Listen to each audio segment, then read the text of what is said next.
Hey guys, तो आज के इस ट्यूटोरियल में सीखेंगे क्रिस क्रॉस जंप कैसे करते हैं। तो गाइस सबसे पहले आपको मैं स्लो मोशन करके बताऊंगा। लाइक आप देख सकते हैं मैंने जंप किया, लाइक जंपिंग जैक करते हैं एक उस तरीके से।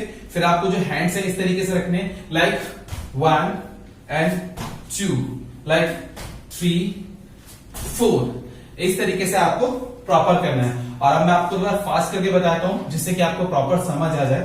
Okay, so now 1 2 3 4 5 6।